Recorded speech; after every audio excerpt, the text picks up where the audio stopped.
반갑습니다. 오대영 라이브 오대영입니다. 윤 어게인 신당이 여러 반발에 부딪혀 무산됐습니다. 일단 소동으로 끝난 것처럼 보이지만 윤 어게인이 어게인 될 수 있다는 우려도 나옵니다. 짚어보겠습니다. 국민의힘 경선 후보들이 파면된 대통령의 탈당 문제를 놓고 설전을 벌였습니다. 탈당 안 하면 대선은 필패라는 쪽과 도리가 아니라는 쪽이 맞붙었습니다. 단도직입에선 세종집무실과 세종의사당의 필요성과 현실성을 토론하겠습니다. 함께할 네 분을 소개해드리고 이수진 앵커의 브리핑으로 시작하겠습니다.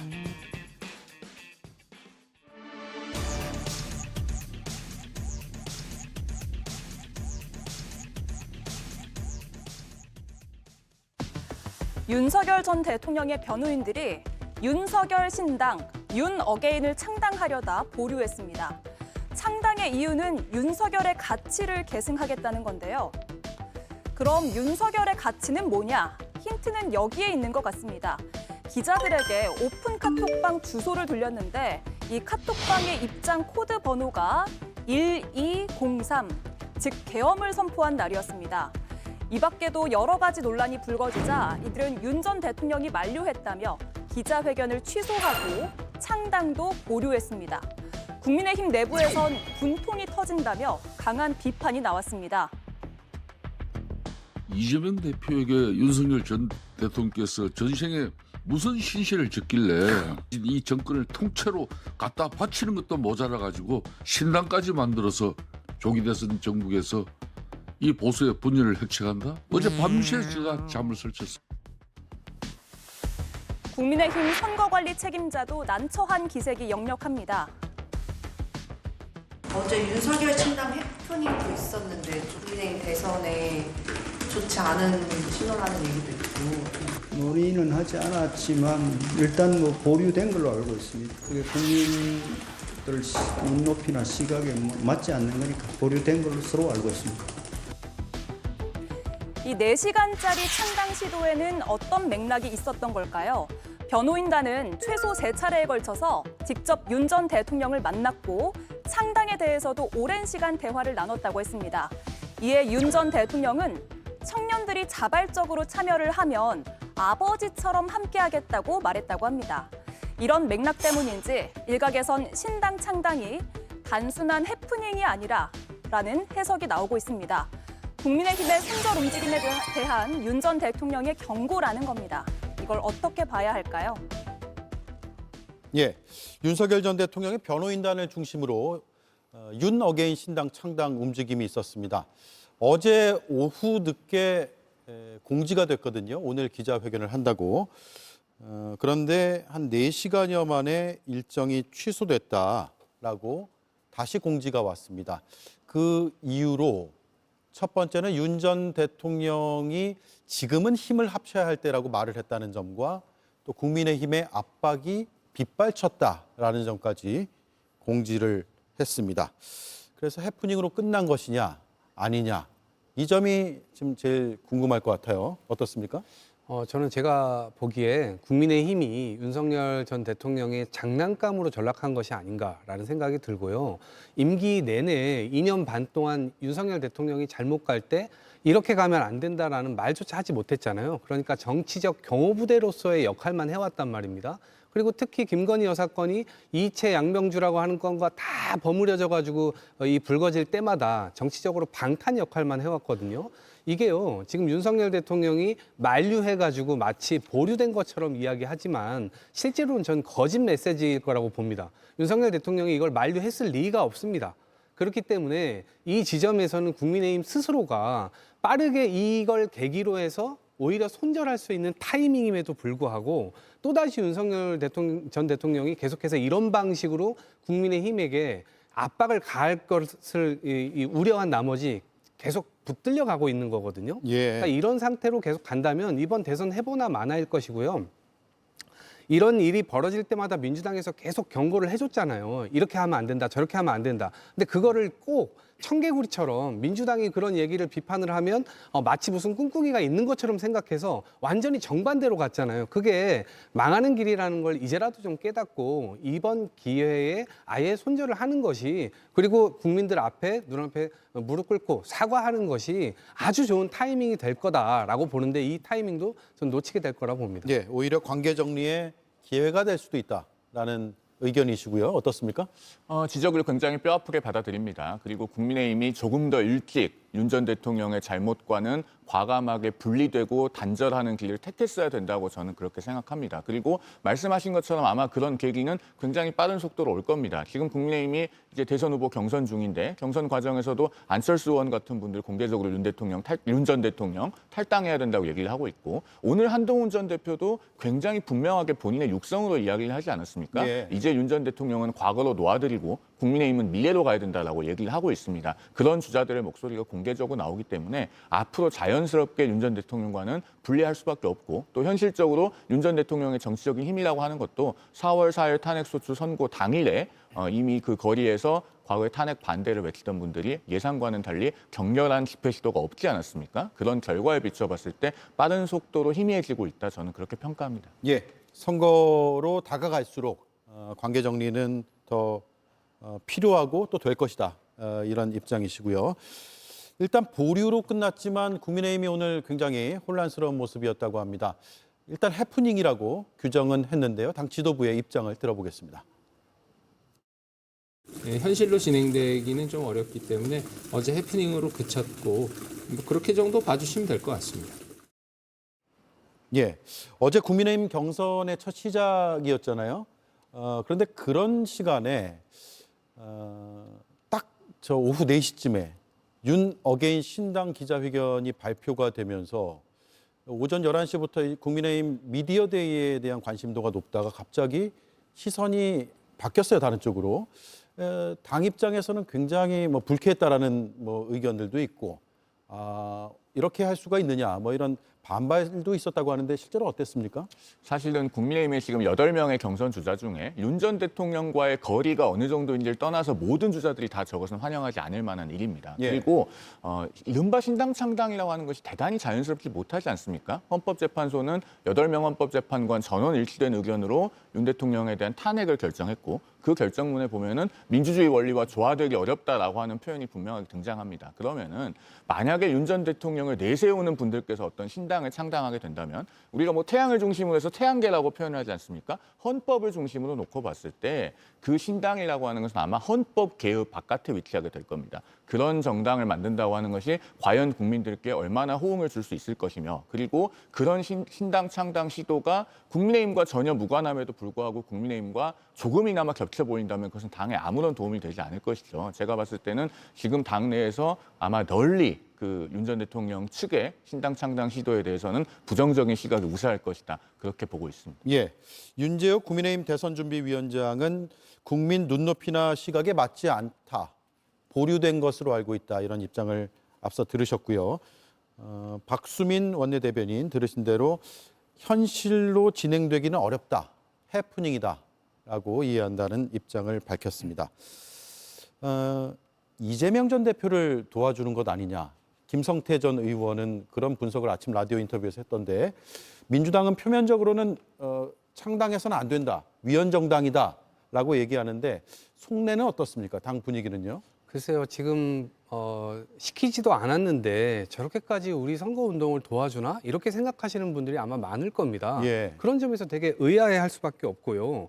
근데 4시간 만에 이 창당이 보류됐다고 하는데, 저는 정확한 표현은 진압됐다고 하는 게 맞는 표현 같습니다. 그리고 윤석열 대통령이 이러한 모습들을 보게 되면 본인의 대통령직까지 내던지면서 자신의 삶을 걸고 보수 정당을 뽀개버리는데 최선을 다하고 있는 모습처럼 보여요. 그러니까 당연히 의아해할 수밖에 없는 거고요. 예. 민주당은 지금 사실 안중에도 없는 것 같아요. 그냥 윤석열 대통령 입장에서는 자신을 혹시라도 손절할까 봐 두려운 나머지 국민의힘의 멱살을 붙잡고 계속해서 인질극을 벌이고 있는 겁니다. 그리고 지금 이 청년 변호사분들이라고 하는 모습을 보니까 제가 이게 과잠 시즌2인가 이런 생각이 들더라고요.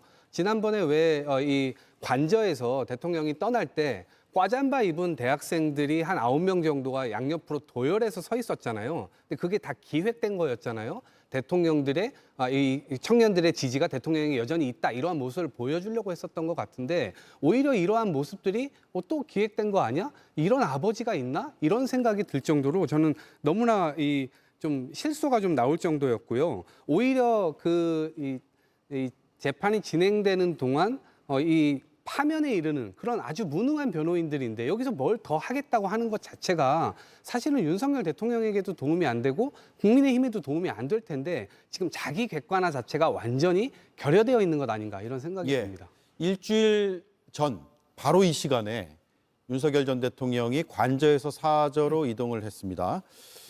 당시에는 뭐 화면상 잡혀 있는 뭐 장면으로 보면 지지자들이 꽤 많이 모였던 것으로 보이고 서초동의 사저에도 많은 그 인파가 몰렸던 것으로 보이는데 그 뒤에 국민의힘 소속 정치인들의 발길이 끊겼다라는 소식도 들리고 있고 또 사저 앞에 지지자들도 거의 빠진 상태다라는 소식도 몇몇 보도를 통해서 전해지고 있습니다.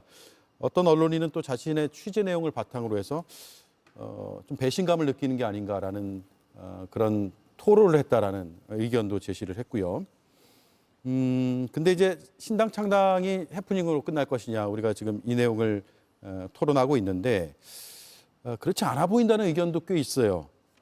윤 전 대통령이 파면된 당일 만찬 자리에서 이 얘기가 나왔고 또 윤 전 대통령 스스로도 한번 창당에 나서보라 이런 의견을 냈다라는 언론 보도까지 지금 나오고 있는 상황입니다. 김성열 위원 생각은 어떻습니까? 가능할 것 같습니까? 어떻습니까? 글쎄요. 가능 여부를 떠나가지고 뭐 이거를 국민들께서 어떻게 바라보실지에 대한 생각부터 좀 해야 되지 않을까 싶긴 합니다. 지금 윤석열 전 대통령이 이러한 윤 어게인이라는 말도 안 되는 창당을 기획하고 뭐 지지하고 이런 부분들은 두 가지 속셈이 있다고 봐요. 하나는 앞서 지금 앵커께서도 말씀 주셨듯이 국민의힘 의원들에 대한 배신감이 좀 있는 것 같아요. 그래서 국민의힘 길들이기에 나선 것은 아닌가라는 생각이 듭니다. 지금 보면은 앞서서 하필이면 경선 첫 일정인 미디어데이 이런 거 하는 날 일부러 그거에 맞춰가지고 윤 어게인 창당을 하겠다라는 기사를 내서 언론 지분을 쓸어갔어요. 예. 언론에서 다 그 얘기를 해버리니까 국민의힘 경선에 묻혀버리잖아요.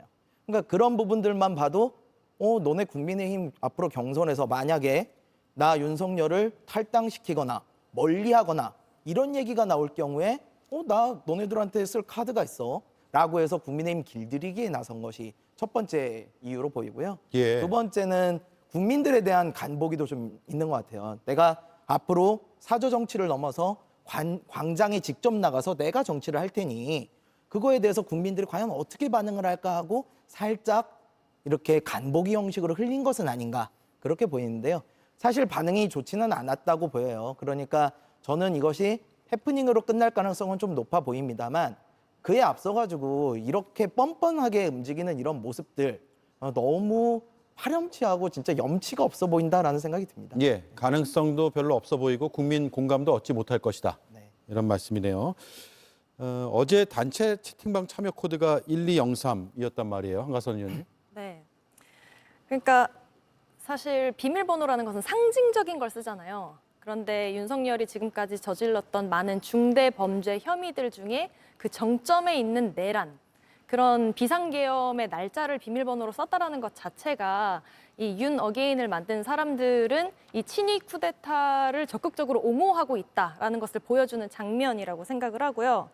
윤 어게인, 다시 윤석열을 어떻게 하겠다는 건지 참 의문이 드는데요.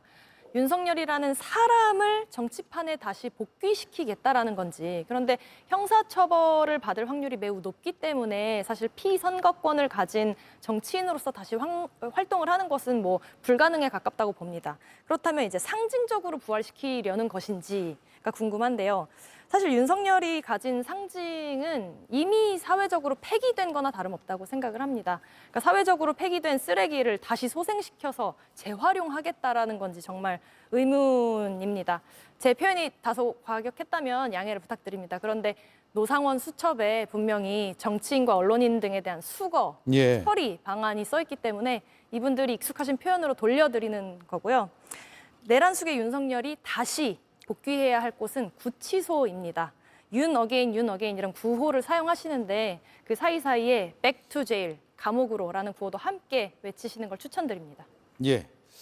오늘까지는 윤 어게인이 굉장한 뉴스가 되고 있긴 합니다만 주말 이제 거치면서 국민의힘 대선 주자들의 토론회가 있어요. A조, B조 나눠서. 그렇게 되면 자연스럽게 이제 윤 어게인은 묻히지 않을까. 많은 관심을 받기는 힘들지 않을까라는 예측을 하고 있습니다. 정치권에서 어떻게 보고 있어요? 저는 윤석열 대통령이 그 본인으로부터 관심이 좀 멀어지는 것에 대해서 못 참는 분인 것 같습니다. 예. 그래서 이 부분에 대해서 계속해서 창당하려는 움직임 자체가 본인의 일종의 본인을 지키는 길이라고 생각을 할 겁니다. 국민의힘 주자들도 지금 하나둘씩 이 손절해야 된다. 더 이상 이제 인연을 끊어야 된다. 이렇게 얘기를 하잖아요. 근데 실제로 정당이 나서서 출당 조치를 시키지 않는 한 여전히 내란 수괴범이 1호 당원으로 남아있는 이 수거든요. 그럼 이 상황에서 과연 선거를 치를 수 있겠는가? 이게 현실적 위협이 될 겁니다. 그리고 1호 당원을 보유한 그 순간, 그리고 그들을 계속해서 옹호하는 순간 내란 주체 세력이에요. 그러다 보면 당연히 심판의 대상이 될 수밖에 없는 거죠. 그래서 이 부분을 윤석열 대통령은 계속해서 이제 활용할 수밖에 없고, 그러면 윤석열 전 대통령과 김건희 여사의 어떤 영향력, 이것을 계속해서 이 행사하려고 하겠죠. 국민의힘 스스로가 이 부분에 대해서 정리를 하지 못한다면 본인들이 그것을 감수할 수밖에 없는 상황 아닌가요? 그러니까 풍선이라고 하는 건 안에 바람이 들어가면 부풀어 오르지만 부풀어 오를수록 결국 이 터질 가능성이 높아지는 것이다라는 말씀 드립니다. 예. 자, 그래픽 한 번만 다시 보여주세요. 안철수 후보, 한동훈 후보, 유정복 후보가 윤석열 전 대통령과의 관계 설정 문제에 대해서 좀 적극적으로 입장을 밝히고 있는데, 안철수 후보는 탈당을 요구했습니다. 탈당을 해야만 프레임이 전환된다라는 입장을 페이스북을 통해서 밝혔고요. 한동훈 예비 후보는 앞서 이제 송영은 위원 짚어주신 대로 윤 전 대통령은 과거로 놔두고 우리는 미래로 가자, 이런 입장을 나타내고 있습니다. 유정복 예비 후보는 붙들고 있어서는 안 된다라고 해서 탈당을 명시적으로 언급했느냐 아니냐의 약간의 차이는 있지만 대략적으로는 이런 관계를 이번에 좀 끊어내야 된다라는 쪽의 입장들을 나타내고 있습니다. 이런 의견이 절대 다수는 아니죠, 그런데 당내에서. 국민의힘 경선을 통해서요, 어느 쪽이 우세한지가 결국에는 당원들의 의사를 통해서 확인이 될 걸 봅니다. 그리고 국민의힘의 건강한 노선을 결정하는 계기가 되어야 된다고 보고요. 그러니까 예. 결국 이 문제는 국민의힘의 이번 대선 경선 과정에서 회피할 수 없는 문제고 당의 미래를 결정지을 수 있는 중요한 문제예요. 더더군다나 그 당의 경선 룰상 지금 결선 투표제가 존재하지 않습니까? 예. 그러면은 결선 투표까지 가든 1차에서 끝나든 결국엔 최종적으로 선출되는 후보는 50% 이상을 득표해야 됩니다. 그 후보가 윤 전 대통령과의 분리에 소극적이든 혹은 적극적이든 누군가가 당선이 되지 않겠습니까? 그걸 통해서 당원들의 윤 전 대통령에 대한 총의는 자연스럽게 확인이 될 것이고, 저는 그동안에 국민의힘이라고 하는 정당이 굉장히 집단지성을 잘 발휘해 왔다고 생각합니다. 2017년에 박근혜 전 대통령 탄핵이라고 하는 당으로서도 국가적으로도 불행한 일을 겪었습니다마는 2021년에 이준석 대표를 선택을 함으로써 당시에 탄핵의 강을 성공적으로 건너지 않았습니까? 예. 그렇게 집단지성을 발휘한 사례가 있기 때문에 이번에도 국민의힘 당원과 지지층이 미래를 향해서 가는 선택을 할 것이다라고 생각합니다. 예. 홍준표 예비 후보는 반대하고 있어요. 일단 직접 들어보시고 이어서 한동훈 후보의 입장도 들어보겠습니다. 우리 당 후보로 정권 교체를 해주었고, 물론 3년 동안 정치를 잘못해서 탄핵은 되었지만 시체에 또 난도질하는 그런 짓을 하는 거는 도리가 아니죠. 윤석열 대통령을 과거로 놔드립시다. 그리고 우리는 미래로 갑시다. 예, 김성현 의원님. 예. 주자들마다 입장이 조금씩 달라요. 네네. 결국은 탈당 요구하는 쪽으로 모일까요? 그게 쉬워 보이지는 않습니다. 왜냐하면은요, 국민의힘 경선 방식에 그 키가 있는데요. 지금 경선 방식이 당원 50%, 여론조사 50%일 거예요. 근데 지난 치열했던 2021년 경선 과정에서 당원 투표율이 약 64% 정도 나왔습니다. 10명 중 한 6분 정도 조금 넘게 투표를 하신 거예요. 근데 이번 경선에서는 당원 투표율이 그 정도까지 미치지 못할 것 같습니다. 지금 보면은 일단 후보 선출에 대한 명분이 좀 부족해요. 예, 탄핵이라는 거를 겪으면서 후보를 내야 되는 게 맞느냐라는 부분이 있고, 오세훈, 유승민 이런 유력 주자들은 기권을 해버렸어요. 예. 그리고 거기에 설상가상으로 한덕수에 대한 뭐 단일화 이야기까지 나온다는 거죠. 이미 김이 빠질 만큼 빠져버린 경선이 돼버렸어요. 그러다 보니까 투표율이 낮아질 수밖에 없고요. 투표율이 낮아지면 누구의 목소리가 커지느냐? 약간 좀 열성 당원 분들의 목소리가 커질 수밖에 없어요. 왜냐? 이분들은 꼭 투표를 하실 가능성이 높거든요. 그러면 그분들이 과연 윤석열의 탈당에 대해서 어떻게 평가를 할 것이냐. 그것 때문에 지금 몇몇 후보들이 그 윤석열의 탈당에 대해서 감싸고 도는 모습이 보이는 거거든요. 예. 그래서 저는 이 부분이 결국에는 앞서 송영훈 의원님께서 말씀 주신 것처럼 당원들의 판단에 의해 가지고 윤석열이 어떻게 될 것이냐 결국에는 결정은 될 건데, 그거에 있어 가지고 만약에 윤석열을 옹호하는 후보들이 되게 되면은 탈당은 쉽지는 않을 것 같다라는 생각이 예. 듭니다. 다른 의견은 있으세요 혹시? 왜냐하면 주말에 제가 앞서 언급해드렸듯이 토론도 예정돼 있고 이제 경선이 단계별로 이렇게 올라가다 보면 시선이 거기에 몰릴 수밖에 없을 것 같아요. 그래서 이동학 의원이 앞서 윤석열 전 대통령이 지금 제일 걱정하는 게 자신에 대한 관심도가 떨어질 것을 걱정하는 거 아닌가. 그럴 수밖에 없는 게요. 후보자들은 일단은 대통령 후보가 되면 본인이 이기고 싶을 겁니다. 그런데 윤석열 대통령에게 아주 좋은 수단이 있어요. 너네 나 손절하면 난 계속 창당할 거야. 그러면은 기본 지지층, 아스팔트 지지층이 지금 국민의힘의 주류화가 된 상태에서 실제로 대선에 이기기가 굉장히 어려워질 겁니다. 이런 지점 속에서 약점이 일단 존재하고요. 윤석열 대통령은 앞으로 국민의힘을 계속 멱살을 붙잡고 끌고 갈 수밖에 없는 상황인데, 왜 그러냐면 내란죄와 관련돼서 나중에 이 처벌을 어떻게 받냐, 사형 아니면 무기징역입니다. 근데 이것뿐만 아니라요. 어저께 저희가 이 내란 특검법도 부결되긴 했지만 앞으로 이채 양명주, 이태원 특검법부터 해서 최상병 이 진상 조사에 관한 외압, 그다음에 뭐 관저 비리, 줄줄이 지금 엮여 있는 건들이 굉장히 많습니다. 근데 이럴 때 지금까지 정치적 방탄을 국민의힘이 해줬는데 국민의힘이 사라진다면 본인들이 아마 처벌을 굉장히 세게 받을 걸 우려하고 있을 겁니다. 그렇기 때문에 국민의힘 이 멱살을 잡은 거를 결코 놓지를 못할 거예요. 그런 지점에서 후보들이 과연 그것을 할 수 있겠느냐. 후보들이 하는 게 아니라 사실은 당이라는 걸로 뭉뚱그려서 그 당이 해줘야 되는 역할인 거거든요. 예. 근데 그 당에서 그걸 용기 있게 지금 나서서 해줄 만한 지도부도 없고요. 용기 있는 사람도 없습니다. 그런 상태다 보니까 결국엔 공멸하는 수순으로 지금 가고 있는 거예요. 이걸 뭐 더 얘기해서 무엇하겠습니까? 예. 저는 그 부분에 대해서 좀 생각이 다른데요. 방금 우리가 화면에서도 봤습니다마는 한동훈 전 국민의힘 대표라든가 안철수 의원이라든가 이런 경선 주자들이 적극적으로 윤 전 대통령과의 분리를 이야기를 하고 있고, 그리고 대선 후보가 선출이 되면 대선 후보는 당무 우선권이라고 하는 게 있습니다. 사실상 당 대표보다 정치적인 힘이 훨씬 더 막강하거든요. 그러면은 국민의힘이 이번 경선에서 윤 전 대통령에 대해서 어떤 입장을 갖는 후보를 선출하느냐에 따라서 매우 성공적인 분리가 가능할 수도 있다, 이렇게 봅니다. 예. 한동훈 전 대표가 이전에 제명도 요구를 했었잖아요.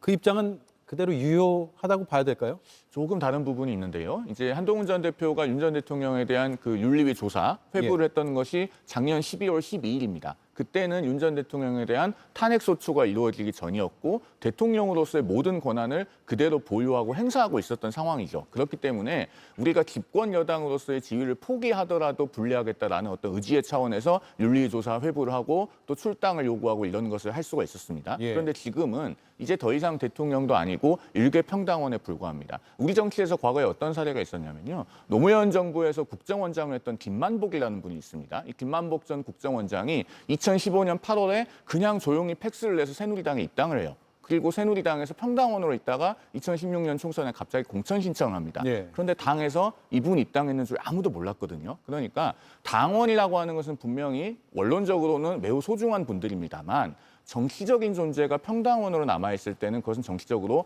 거의 아무런 의미를 갖지 못하는 겁니다. 그렇기 때문에 지금 한동훈 전 대표가 얘기하는 것은 어차피 윤 전 대통령은 이제 한 사람의 평당원일 뿐이니 과거로 놓아드리고 우리는 그와 무관하게 미래로 가자라는 입장을 보이고 있는 것이죠. 조금만 붙이면 지금 그렇게 눈치고 갈 수가 없을 겁니다. 1호 당원인데 물론 그만 출당시키면 모든 게 다 해결될 거냐? 그렇지가 않습니다. 이 부분에 대해서 헌법을 위배했는데 그것을 계속해서 옹호해 온 현실이 존재해요. 그러면 어디까지 출당을 시켜야 될까요? 실제로 국민의힘이 잘하는 거 있지 않습니까? 연판장 돌려서 출당시키자. 이거를 국민의힘 의원들에게 한번 돌려보십시오. 이 중에 절반이나 과연 이거를 할 수 있을까요? 영남의 지역구를 두고 있기 때문에 심지어 이 수도권의 그 지역구를 가지고 있는 나경원 후보 같은 사람들도 이게 영남 의원처럼 지금 활동을 하잖아요. 왜냐? 경선에서 표를 받아야 되니까 지금 그렇게 하고 있는 겁니다. 그런데 느닷없이 갑자기 금편집 한다고 해서 국민들이 야, 저들은 이제 헌법을 지키겠구나. 계엄을 다시는 하지 않겠구나. 이런 믿음이 느닷없이 갑자기 하늘에서 떨어질까요? 저는 그게 어려울 거라고 보는 겁니다. 예. 아까 송영훈 위원님께서 말씀하신 것처럼 사실 정당 내에 다양한 의견이 스펙트럼상으로 존재한다라고 얘기하는 정치 평론가들이 있잖아요. 그런데 저는 이 사안에 대해서만큼은 스펙트럼이 존재할 수 없다고 생각을 합니다. 이 사안이라 그러면 탈당 문제요? 이 윤석열의 비상계엄으로 인해서 벌어진 이 사태요. 네. 이 비상계엄이 정당하냐, 정당하지 않냐에 대한 의견은 교집합이 있을 수 없다고 생각을 하거든요. 그렇기 때문에 이 국민의힘은 지금 노선을 정확히 해야 하는 상황인데 사실 이도 저도 하기가 애매하죠. 왜냐하면 합리적으로 보이고 싶은, 그러니까 중도 보수에게 어필을 하고 싶은 마음과 동시에 또 TK를 중심으로 한 극보수층에게 그 표심을 놓치고 싶지 않은 마음 때문에 그 노선을 정하지 못하고 줄타기를 하고 있는데, 그렇기 때문에 지금 둘 다 잡으려다 보니까 자가당착에 계속 빠지고 있다, 그렇게 생각합니다. 줄타기를 하고 있다. 저희 당 얘기니까 제가 한 말씀 좀 드려야 되겠는데요. 합리적으로 보이고 싶다라고 표현을 하셨는데 합리적으로 보이고 싶은 것이 아니고 적어도 그분들은 합리적인 것입니다. 그렇기 때문에 12월 3일 그 비상계엄의 밤에 한동훈 전 국민의힘 대표라든가 20명 가까운 국회의원들이 말만 하지 않고 실제로 국회 본회의장에 달려가서 행동을 하지 않았습니까? 예. 사실 그분들이 본회의장에 진입하던 시각에는 이재명 대표처럼 국회 풀숲에 숨어 있었던 사람들도 있었습니다. 그런 걸 생각해 보면은 단순히 말뿐만은 아니고 그분들도 정말 헌정 질서의 틀 안에서 올바르게 가고 싶은 의지는 있다고 봅니다. 그렇기 때문에 지금 이동학 최고위원 같은 경우에 민주당에서 정말 그 헌법 질서 안으로 우리가 헌정이 강화되는 그런 것들을 원하신다면 국민의힘이 하지 못할 것이다, 너희는 분리하지 못한다, 이렇게 말씀하실 것이 아니라 국민의힘 안에서도 충분히 건강하고 합리적인 세력이 있고 그분들이 중심을 잡으면은 성공적으로 분리할 수 있을 것이다, 이렇게 논평하는 것이 우리 정치의 발전을 위해서는 더 도움이 된다고 봅니다. 예, 안 될 것이라는 말씀하신 거예요? 축구를 위한 말씀이었어요? 사실은 그거를 유도하기 위한 발언이지만 예. 실제로 이 계엄의 밤에 풀숲에 이재명 대표가 숨어 있었다고 하는데 그것은 정말 진짜로 잡혀갈 경우에는 다른 수단이 불가능했기 때문에 그런 지점에서 전략적으로 그렇게 있었던 것이고 결국에는 표결도 요청해서 했죠. 그런데 오히려 추경호 원내대표 같은 경우에는 의원들을 오히려 이 진입 못 시키게 하고 당사로 다 모이게 잘못된 시그널을 계속 주지 않았습니까? 그러면 추경호 원내대표부터 시작해서 당사에 있었던 그 사람들까지 다 출당을 시켜야 된다는 얘기인데 도대체 어떻게 하실 건지 이 부분에 대해서 국민들이 자꾸 의아해한다는 거예요. 그래서 칼로 무자르듯 이 부분을 정확하게 정리해내지 못하면 이번 대선은 해보나 마나인 거죠. 예, 김성현 의원 생각은요? 윤석열 전 대통령에 대한 탈당은 사실 12월 3일 날 이루어졌어야죠. 12월 3일 날 제명을 시켰어야 되는 게 맞습니다. 예, 그런데 안 했잖아요. 이제 와서 하겠다고요? 그러면 벼락치기로 시험 치르겠다는 겁니까? 성적 잘 나올까요? 저는 국민들이 그 진심을 어디까지 받아줄지 모르겠습니다. 예. 자, 탈당 찬반에 대한 의견을 저희가 분류해서 각 후보들이 그동안 했던 발언을 바탕으로 정리를 했는데 물론 아주 단정적으로 표현할 수는 없겠습니다만 찬성 쪽의 입장인 것으로 보이는 3명의 후보가 있고요. 명시적으로 반대를 말하고 있는 김문수, 홍준표 후보가 있습니다. 유보하는 듯한 모습, 하지만 또 거리는 두자라는 의견도 함께 내고 있는 나경원, 이철우, 양향자 후보가 있고요. 유정복, 한동훈 후보는 명시적으로 탈당을 말한 적은 없습니다. 다만 지금까지 얘기했던 것처럼 대통령과의 관계 절연의 필요성을 이야기를 하고 있습니다. 자, 그런 가운데 다음 주에는 윤석열 전 대통령의 내란 혐의와 관련한 두 번째 재판이 열립니다. 법정 내부 촬영이 그동안 허용이 안 됐거든요. 첫 번째 재판에서는. 하지만 이번에는 촬영이 된다는 것이 어제 새롭게 나온 뉴스였고, 다만 그럼에도 지하 주차장으로 출입하는 것은 피고인이 요청할 경우에 허용할 예정이다라는 게 재판부의 판단입니다. 저 정도 되면 이제 특혜를 줬다라고 비판할 수 있습니까, 없습니까? 한가선 의원님. 당연히 특혜죠. 그리고 그래도 특혜다. 네. 그러니까 윤석열은 그동안 검찰 출신이라는 점을 이용을 해서 여러 가지 측면에서 사법적인 혜택을 받아왔습니다. 예. 예를 들면 일단 본인의 입장에서 눈엣가시인 주요 정치인들에 대해서 이렇게 마구잡이식 수사를 하고 압수수색을 여러 번 하고 하는 방식으로 검찰의 칼날을 사적으로, 정치적으로 남용했었죠. 근데 반대로 본인과 본인의 가족들에 대한 어떤 범죄 혐의들이 드러날 때, 녹취록이나 메시지로 다양한 방식으로 드러날 때는 검찰이 그것을 좀 뭉개는 방식으로 수사를 하거나 아니면은 조사를 받으러 오라고 하지 않고 검사들이 직접 가는 방식으로 방문 조사를 하거나 이런 미온적인 수사를 해왔단 말이죠. 그리고 결국에는 무혐의 이렇게 처분을 내리는 방식으로 예. 검찰의 영향력을 행사해 왔습니다. 그런데 사법부 중에서도 사실 검찰을 넘어서서 이제는 법원의 차원에서도 혜택을 받는 거죠. 뭐 예를 들면 사실 전직 대통령들, 재판을 받았던 전직 대통령들은 하지 않았던 방식의 특권을 누렸는데요.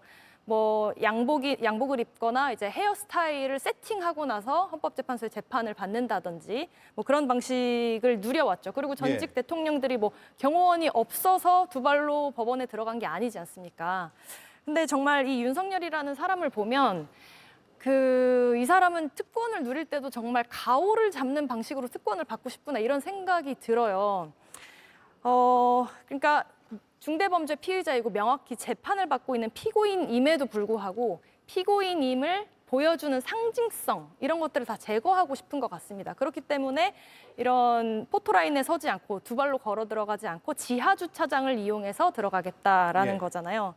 이 친위 쿠데타를 일으킨 사람에 대해서 얼마나 언제까지 우리 국민들이 사법적 특권을 허용해야 하는가 이미 너무 많이 분노를 하고 있는 상황이라고 생각을 하는데요.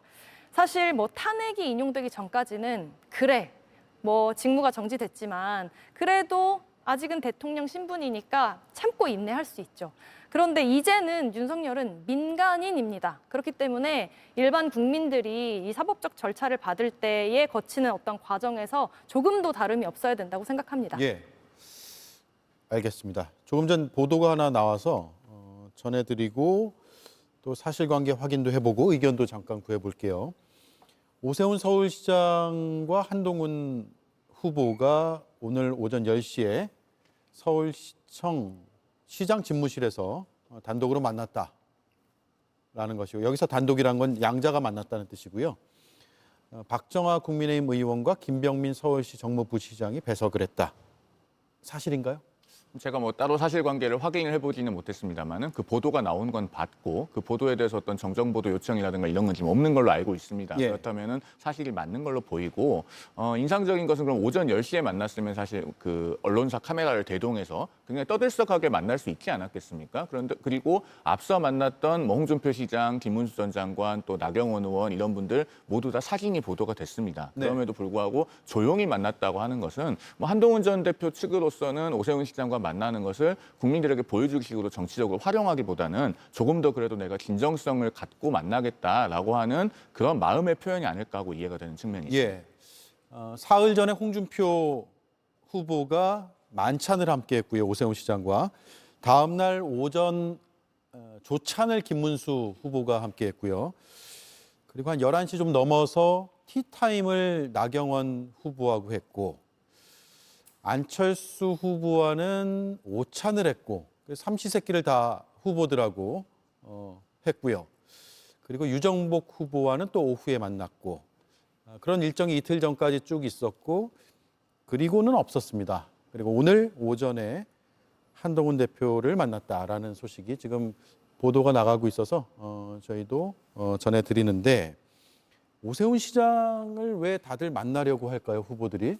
어떻게 봅니까? 아무래도 그 중도 보수의 영역에서의 어느 정도 대표성을 가지고 있었던 분 아니겠습니까? 그리고 지난주 토요일에 불출마 선언을 할 때 그 불출마 선언의 내용이 굉장히 울림이 있었죠. 한마디로 하면은 이제 국민의힘이 이렇게 가서는 안 된다는 것이고 낡은 보수와 결별하고 새로운 보수의 길로 가야 된다는 것 아니겠습니까? 상당히 고심에 찬 그런 불출마 선언 내용으로 당원과 지지자들에게 공명을 줬기 때문에 예. 그렇다면 이것은 경선 국면에서의 단순한 퇴장이 아니고 그 표심이 어디로 움직일 것인가, 그 뜻을 누가 받들 것인가가 굉장히 중요해졌습니다. 그러니까 경선 주자들로서는 오세훈 서울시장과 우호적인 관계를 구축하는 것이 중요할 수밖에 없죠. 그런데 이런 것은 이제 오세훈 시장이 불출마하고 나서 인위적으로 시도를 한다고 되는 것이 아니고 평소에 그 정치인이 표방해왔던 바 그리고 취해왔던 스탠스가 오세훈 시장과 좀 공통점이 있어야지만 소구력이 있을 겁니다. 예. 그러니까 오세훈 시장 같은 경우는 불출마 선언에서 다시 성장 그리고 약자와의 동행 이걸 강조하면서 누구라도 자신의 어젠다를 이어받아 달라고 얘기하지 않습니까? 그러면은 정말 어떤 성장에 관한 구체적인 비전 또 중산층에 대한 배려 이런 것들을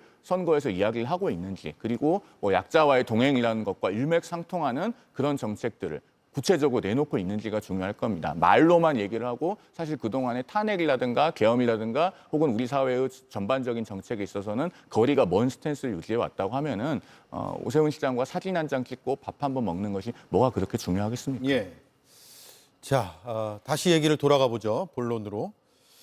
윤 전 대통령에 대한 재판 일단 특혜다라고 한가선 의원은 보는 거고요. 어떻습니까?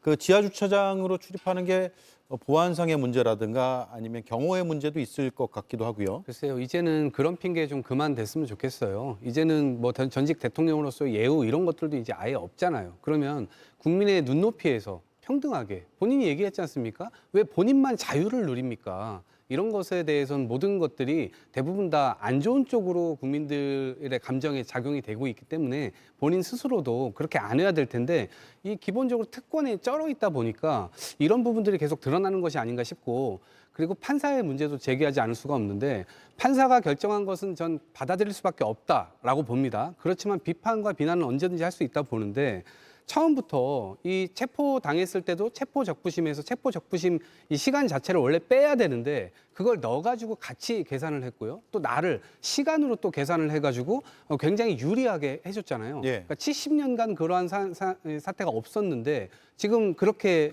하는 바람에 결국에는 불구속 상태로 지금 재판을 받고 있거든요. 이런 지점에서 볼 때 뭔가 연결고리가 있는 거 아니야? 저 판사가 도대체 어떤 근거로 저렇게 법에도 없는 일들을 하지? 왜 법을 비껴나가서 저런 일들을 하지? 당연히 그런 의문이 국민들 입장에서는 있을 수밖에 없고요. 차제에 판사가 법을 어기는 행위를 했을 경우에 어떻게 할 것인지 이런 부분들에 대한 준비도 좀 필요하지 않을까 싶습니다. 예.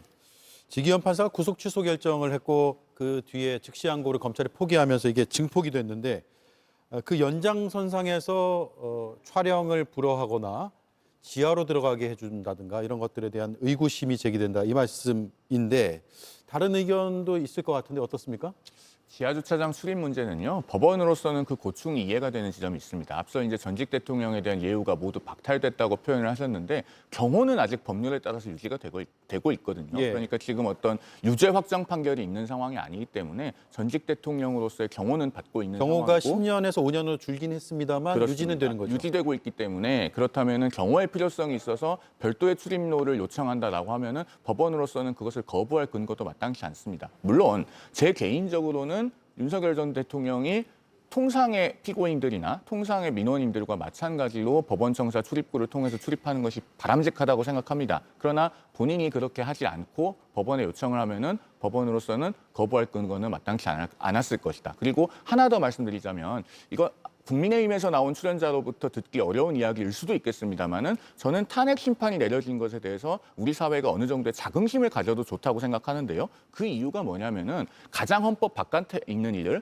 헌법 질서 내로 끌어들여서 헌법과 법률 내에 정해진 시스템대로 해결했다는 겁니다. 예. 마찬가지로 지금 윤 전 대통령에 대해서도 어쨌든 무죄 추정의 원칙과 법률상의 여러 가지 장치들이 정상적으로 작동하고 있습니다. 그렇게 해서 우리가 어떠한 결론에 이르렀을 때 그 결론도 가장 높은 수용력, 소구력을 갖게 되는 것이기 때문에 그런 점에서 우리가 좀 지켜볼 필요가 있지 않을까 하는 생각이 들고 있습니다. 또 다른 의견 있으십니까? 저 같은 경우는 비공개 소환, 비공개 출석, 물론 형이 확정되지 않았으니까 그 사람의 인권을 존중하는 측면에서 있을 수 있습니다. 근데 그거에 대해서 실제로 혜택을 보는 게 누군지 한번 생각을 해보셔야 될 것 같아요. 언론이 관심을 가져가지고 굳이 비공개로 검찰에 소환하고 싶고 굳이 비공개로 법원에 출석하고 싶은 사람은 과연 누굴까요? 그분들은 다 사회 지도층 인물 혹은 굉장히 악한 범죄를 저질러가지고 국민들의 관심이 쏠려 있는 사람들입니다. 이건 특권이에요. 이거 검찰이 그 공개 소환이 망신주기다 해가지고 없앴죠. 검찰의 자체 개혁안으로 없앴습니다. 언제 없앴습니까? 윤석열 전 대통령이 검찰총장인 시절에 없앴어요. 그리고 그거에 대해서 첫 번째 수위를 누가 봤습니까? 조국 전 장관이 봤어요. 그 당시에 이것들이 과연 특혜가 아니었다고 볼 수 있을까요? 저는 그래서 비공개 소환이나 비공개 출석 이런 유명인들에게는 오히려 하지 말아야 된다. 네, 그렇게 생각을 합니다. 예.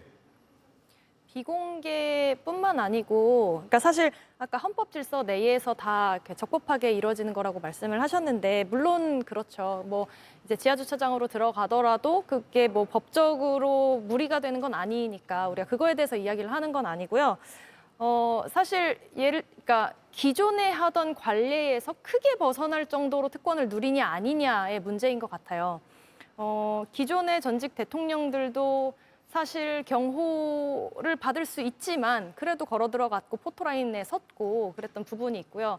또 사실상 그 법정 내에서 피고인은 맨 앞줄에 앉는데 지난번에는 두 번째 줄에 안쪽에 사실 잘 보이지 않는 곳에 앉았다. 이것은 굉장히 이례적인 일이다라고 이제 평가들이 있잖아요. 이런 그러니까 윤석열만 누리는 그런 특별한 권리들에 대해서 지금 국민들이 비판적으로 보고 있다라는 말씀을 예. 드리는 겁니다. 저는 언론인 입장에서 한 말씀 드리면 포토라인에 설 경우에는 그동안 아주 제대로 된 사과라든가 국민 전체에 대한 죄송하다는 뭐 명시적인 뭐 자신의 입장 표명 이런 게 없었기 때문에 기자들은 물을 수 있을 것 같아요. 지금이라도 사과나 책임 표명을 할 생각이 있느냐?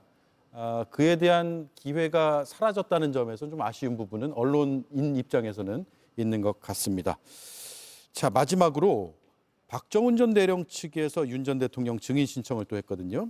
그래서 경우에 따라서는 윤 전 대통령이 법원을 더 자주 와야 될 수도 있는 그런 상황까지 벌어졌습니다. 일단 증인 채택 여부는 아직 결정이 되지 않았는데 오늘 개혁신당이 함께했잖아요. 네, 그렇습니다. 어떻게 전망하십니까? 일단 윤석열 전 대통령은 핵심 용의자예요. 당연히 나와야 되는데 그동안 안 나오고 있었다고 봐야 됩니다. 이 사건을 간단하게 정리를 해드리면요. 한 의료원 군인이 억울하게 희생된 장병의 죽음을 조사를 하다가 높은 장성까지도 책임을 져야 된다라고 제대로 수사를 한 거예요. 그런데 그걸 국방부 장관까지 허가를 했어요. 갑자기 더 위에 누군가가 어떻게 압력을 넣었는지 모르겠지만 그 장성들은 쏙 빠져나가고 꼬리들만 처벌을 하겠다고 한 거였습니다. 그거에 대해서 박정훈 대령이 도대체 무슨 잘못이 있습니까? 저희는 이준석 지금 후보는 박정훈 대통령이 모든 공판에 다 나갔어요. 왜? 이것이 처음부터 윤석열 전 대통령이 외압을 넣었을 가능성이 매우 높다라고 판단을 했기 때문입니다. 예. 그래서 저는 지금이라도 저희가 탄핵이 되었으니까 이제는 당당하게 불러야 된다. 그리고 거부할 명분도 없다라고 생각을 하고요. 탄핵이 되었습니다만 사실 최상병 사건을 시작으로 이제부터 밝혀져야 될 일들이 너무 많습니다. 앞서 말씀하셨던 뭐 이채 양병주 중에 뭐 얘기 들어보면 저는 양평 고속도로 문제 이거 쉽사리 넘겨서는 안 된다고 봅니다. 그리고 도이치 모터스 주가 조작 이런 것도 다 권력의 힘으로 덮었던 비리였습니다. 이거 다시 다 진실로 돌아와야 될 순간이라고 생각합니다. 예. 피고인이 이렇게 증인 신청하면 통상 받아들여지나요? 어떻습니까? 재판부가 결정할 사항인데요. 저는 윤 전 대통령이 만약에 증인으로 채택이 되면 당연히 나가서 있는 그대로 증언하셔야 된다고 생각합니다. 예. 최근에 이재명 전 대표가 이제 대장동 사건 관련해서 증인으로 채택이 됐는데 5번에 걸쳐서 불출석한 끝에 법원이 더 이상 부르지 않겠다 그렇게 된 일이 있었죠. 혹시 그걸 미러링하려고 하실지는 모르겠습니다만은 저는 대통령이라고 하는 자리는 전직이 되더라도 진실에 관한 책무는 사라지지 않는다고 생각합니다. 그리고 뭐 조금 전에 옆에서도 말씀하셨지만은 우리 군인의 죽음에 관한 것 아니겠습니까? 그렇다면은 출석하셔서 있는 그대로의 사실관계를 소상하게 다 말씀하시는 것이 옳다. 그 이상 더 보태거나 빼서 드릴 만한 말씀이 없습니다. 예. 그러니까 군사 안보 관련된 거를 굉장히 중요하게 여기는 보수 세력에서 일어난 일이에요. 수많은 군인들이 평생을 충성을 다해왔었는데 느닷없이 범법자가 돼 있어요. 계엄의 밤에도 역시 그래 대통령의 말을 들었다가 이렇게 범법자가 됐고요. 이 박정훈 대령 같은 경우도 마찬가지입니다. 이 군사법원법이 개정돼서 윗선에서 절대 그것을 손대면 안 된다라고 하는 게 법 개정의 취지였습니다. 그런데 그것을 온몸으로 완전히 그냥 무시하고 본인이 직접 일일이 다 전화해가면서 이 관여한 거예요. 근데 그런 것들이 이미 증거로 다 드러나 있는 상태입니다. 그렇기 때문에 저는 증인 채택은 물론이거니와 본인 스스로가 이것을 국민 앞에 당연히 사죄를 해야 됨에도 불구하고 뻔뻔하게 계속해서 무시하고 있는데 저는 역사의 재판에서도 판결을 받을 거라 보고요. 결국 언젠가 이 부분도 특검으로 드러날 일이라고 봅니다. 예, 알겠습니다. 여기까지 하죠. 시간이 다 됐네요. 네 분 수고 많으셨습니다. 고맙습니다. 고맙습니다.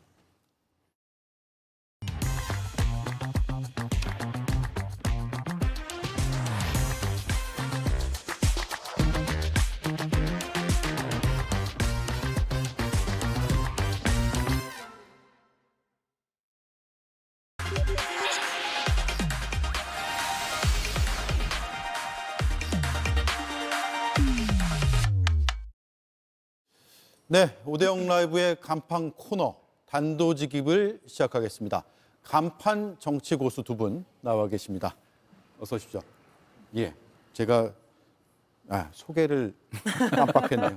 간판 두 분이라고 해서 김병욱, 민현주 두 전직 국회의원과 함께 하겠습니다. 이수진 앵커의 브리핑을 듣고 시작하죠. 지금 세종시가 엄청 뜨겁다고 합니다. 예, 들어보시죠. 근데 잠깐 하도 유명하다고 해서 제가 한번 봤어요. 하나만 보고 말아야지. 그렇게 휙휙 돌려보려고 보다가 정말 저기 제가 폭삭 빠져가지고 그걸 봤는데 눈물이 너무 많이 나가지고 아내한테 들키면 안 되잖아요. 이 경상도 사람들 눈물 들키면 안 된다고 생각하잖아요. 몰래 우느라고 정말 고생했는데 저만 그런 게 아니었던 것 같아요. 네, 이재명 대표는 폭삭 소가수다를 본 이야기를 하면서 2030년까지 시장 규모 300조 원, 문화수출 50조 원 시대를 열겠다고 공약했습니다. 여러 가지 공약이 나오고 있는데 가장 눈길을 끄는 건 역시 수도 이전 공약입니다. 세종은 행정수도로, 대전은 과학수도로, 이재명 대표는 대통령 집무실과 국회도 세종으로 옮기겠다고 했는데요. 그럼 서울은 어떻게 될까요? 이재명 캠프 공보단장을 맡고 있는 박수현 의원은 한 언론과의 인터뷰에서 서울 경제수도 구상에 대해서도 설명을 했습니다. 국회가 있는 여의도의 고도 제한을 풀어서 여의도를 뉴욕 맨해튼처럼 만들겠다라고 했습니다. 그런데 이런 공약들, 현실성은 얼마나 될까요?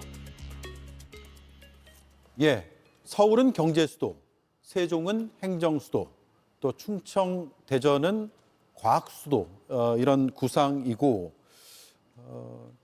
큰 틀에서는 세종시에 뭐 일정 부분 이전을 해야 된다는 쪽에서는 국민의힘, 민주당 후보들의 입장이 뭐 아주 다르진 않습니다. 다만 세부적으로 방법과 시기를 놓고는 차이가 있는 모습인데 일단 이재명 후보가 띄운 사안이니까 한번 분석을 해보죠. 당장은 그러면 대통령 집무실은 어디로 간다는 거예요? 아직 확정은 되지 않았는데요. 예. 아마 제 생각에는 광화문에 있는 정부종합청사가 유력한 대안이 되지 않을까 싶습니다. 아, 광화문의 정부종합청사요. 네. 용산은 내란의 본산이고 예. 국민 정서상 또 쉽지 않을 겁니다. 그리고 청와대는 이제 개방이 된 상태라서 일정 정도 리모델링이 필요하겠죠. 당장 일할 수 있는 곳은 제가 보기에는 예. 광화문에 있는 정부종합청사고 제가 생각하기로 옛날에 문재인 대통령도 인수위 없이 직무를 시작하지 않았습니까? 네. 그때 윤건영 보좌관을 비롯해서 한 20명을 데리고 광화문 종합청사에 가서 실무적인 일을 본 걸로 기억을 하고 있어요. 예, 그때도 인수위 없이 바로 직무를 예, 시작해야 예. 되니까요. 그랬을 때를 생각해 보면 가장 보안도 유지가 되고 경호도 되고 공무원들과의 커뮤니케이션도 원활하고 예. 모든 것이 무난하게 업무를 볼 수 있는 곳은 광화문 종합청사가 아닐까. 그런데 긴 시간은 안 되겠죠. 공간이 제한적이라서. 그러니까요. 그 다음은 그래서 어떻게 되는 거예요, 그러면? 그 다음에는 그래서 청와대를 일단 가야 되지 않을까 싶습니다. 이재명 예비 후보도 임기 내에 세종시의 청와대 집무실을 건립한다고 말씀하셨거든요. 예. 그만큼 시간이 걸리는 거죠.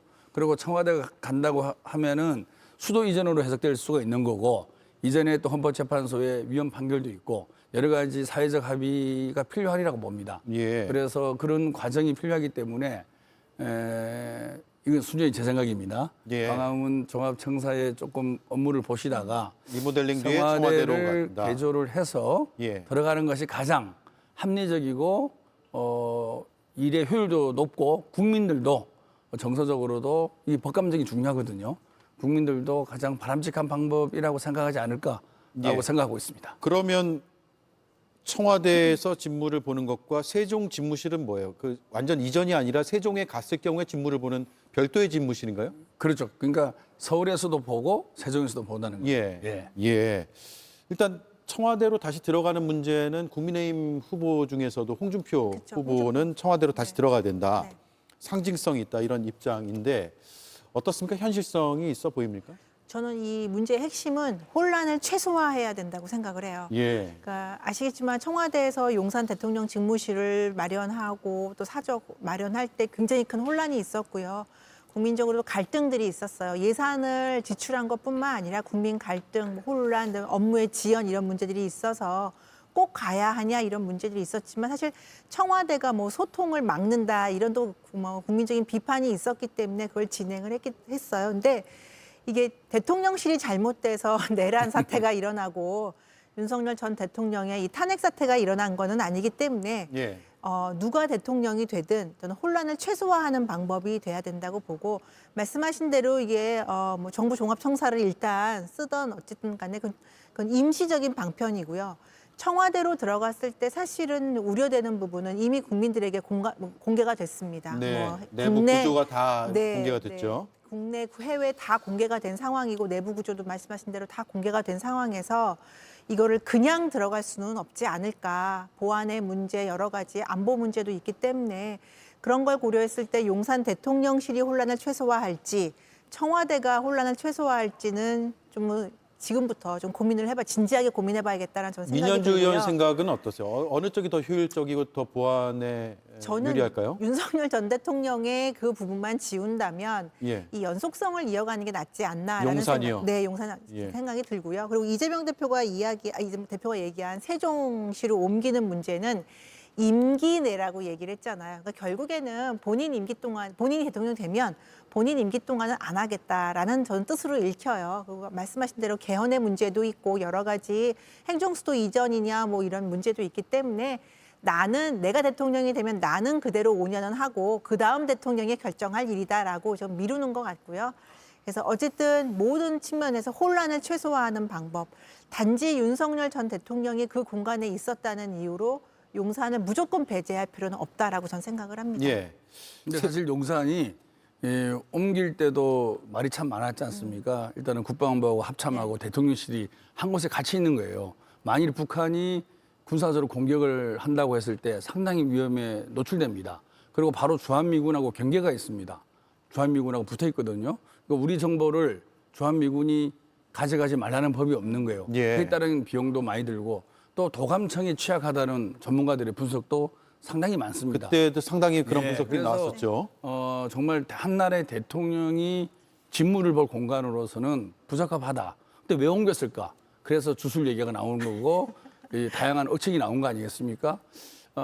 옮겼을 때 실무적으로 유용하다 그러면 용산도 하나의 대안이 될 수 있다고 생각합니다. 근데 아무리 생각해봐도 여러 군사적인 면이라든지 비용 면에서 국민 정서 측면에서 용산으로 다시 가는 것은 저는 그렇게 실리 면에서나 국민의 감정 측면에서나 바람직스럽지 않다.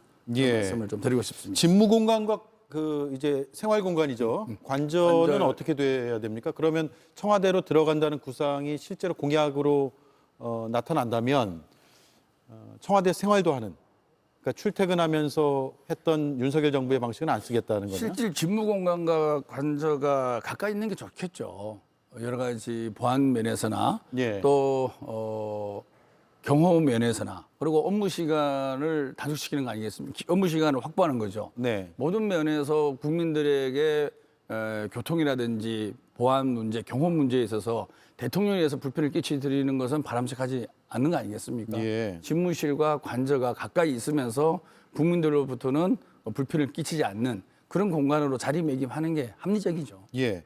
근데 청와대로 다시 들어가면 개방과 소통이라는 그 상징성은 좀 사라지지 않을까라고 우려하는 분도 있어요. 물론 거기서 나왔다고 소통이 잘 됐다는 평가는 받지 못했죠. 윤석열 정부가. 네. 네. 문재인 대통령도 전 대통령도 공약으로는 나오겠다고 하셨다가 결국에는 말씀하신 뭐 안보라든지 보안 문제 때문에 다시 들어가는 네. 걸로 공약을 수정을 하는 거였고요. 저는 그래서 청와대로 들어가는 것도 나쁜 방법이라고 생각하지는 않습니다. 그런데 이제 여러 가지 측면에서 다시 그걸 손봐야 되고 또 다른 또 오랜 시간이 걸리고 비용 문제 또 갈등이 생긴다면 지금에 있는 공간을 어떻게 보완할 수 있는 방법이 없을까? 제가 안보 보안 전문가는 아니기 때문에 자세한 말씀은 못 드리지만 그건 먼저 말씀드리고 단지 용산을 거부하는 게 윤석열 전 대통령 때문이라는 이유라면 예. 그럴 필요는 없다라는 생각이에요. 그리고 청와대로 만일에 들어가는 걸로 민주당에서 공약을 낸다면 당연히 저는 거주도 그 안에서 해야 되고요. 그리고 앵커께서 말씀하신 대로 청와대가 소통이 어려운 공간이다라고 이야기하는 건 사실 대통령의 의지에 따라 달려있다고 생각합니다. 매일매일 기자 만날 수 있는 거고요. 매일매일 직무실로 나와서 소통할 수 있기 때문에 예. 그건 대통령이 어떠한 직무 스타일을 보여주느냐에 따라서 충분히 극복할 수 있는 문제라고 생각해요. 네. 대전 과학 수도 얘기도 잠깐 해볼게요. 대전에 뭐 카이스트도 있고 과학 수도의 이미지를 가질 수는 있는데 이게 정말 수도라는 게 아니라 수도와 같은 개념으로 더 발전시키겠다라는 그 의지 표현입니까? 어떻습니까? 그렇게 현재로서는 그렇게 해석하는 게 맞죠. 지금은 과학의 시대라는 것은 누구도 부인하지 못하고 있지 않습니까? 예. 그리고 아마 1970년대부터 아마 대덕 연구단지가 시작됐을 겁니다. 우리나라 과학의 산실이고 예. 이 정도 대한민국이 잘 살게 된 배경에 대덕단지의 기여가 큰 거죠. 그리고 또 하나는 지역 균형 개발, 과학기술과 지역 균형 개발의 두 가지 키워드를 모두 만족시킬 수 있는 과학 도시로서의 대전은 상당히 의미가 있고 잘 선택을 했다고 봅니다. 네. 그리고 또 하나는 윤석열 정부 들어서 R&D 예산에 혼란이 많이 있지 않습니까? 삭감했었죠. 정말 아무런 근거도 없이 거의 뭐 몇십 프로 삭감했다가 일부 복구하기도 하고 또 R&D 관련된 연구자들의 집단 항의를 받기도 하고 이런 모든 면에서 이제는 과학기술자를 우대하겠다. 그리고 R&D 예산을 확충하겠다. 예. 그리고 지역 균형 개발을 좀 더 강하게 추진하겠다. 그런 결과로서 대한민국도 과학기술을 앞서가는 예. 그런 대한민국을 만들어 가겠다라는 전체적인 그런 내용을 포괄하는 개념에서 과학도시를 만들겠다는 건 상당히 바람직하고 또 그렇게 반드시 되어야만이 우리가 세계 10대 강국을 유지할 수 있지 않을까 싶습니다. 예. 행정수도 또 과학수도 이런 이전 문제에 대해서 굉장히 관심이 뜨겁고 현장에서도 기자들이 그런 질문을 많이 한다고들 합니다. 어제 질문에 대한 답이 있었는데요. 이재명 후보의 발언을 들어보겠습니다. 용산 집무실 또 청와대를 수리하는 문제 그리고 세종의 청사를 새로 만드는 문제 등등 여러 가지 문제들이 있는데 지금 당장에는 최종적인 결론을 내기는 어렵고 좀 더 생각을 정리해야 될 것 같습니다. 다만 완전한 수도 이전 문제는 헌법 개정 문제도 걸려 있고 또 국민적 공감의 과정도 필요하기 때문에 사회적 합의를 거치는 과정이 좀 필요하겠다는 생각이 듭니다. 예. 자, 그리고 행정수도나 집무실과 관련해서 민주당 후보들이 어떤 입장인지를 그래픽으로 정리를 했는데요. 이재명 후보는 사회적 합의가 필요한 부분이고 임기 내에 집무실을 할 생각이다라고 해서 앞으로 이제 공약이 더 구체적으로 나오는 단계가 있겠죠. 김경수 후보는 빠른 시일 내에 행정수도를 해야 된다라고 해서 시점을 빨리 앞당기겠다라는 의지를 표명했고요. 서울과 동시에 집무할 수 있는 세종 집무실도 필요하다는 입장. 김동연 후보도 역시 빠른 시일 내에 그리고 세종 대통령 집무실은 당선 다음 날부터 바로 거기서 일을 하겠다라는 구상을 나타내고 있습니다. 그리고 국민의힘 후보들의 입장도 한번 살펴볼 텐데 일단 한동훈 후보의 발언을 준비했거든요. 어디로 갈 것인가라는 질문에 이렇게 답을 했습니다.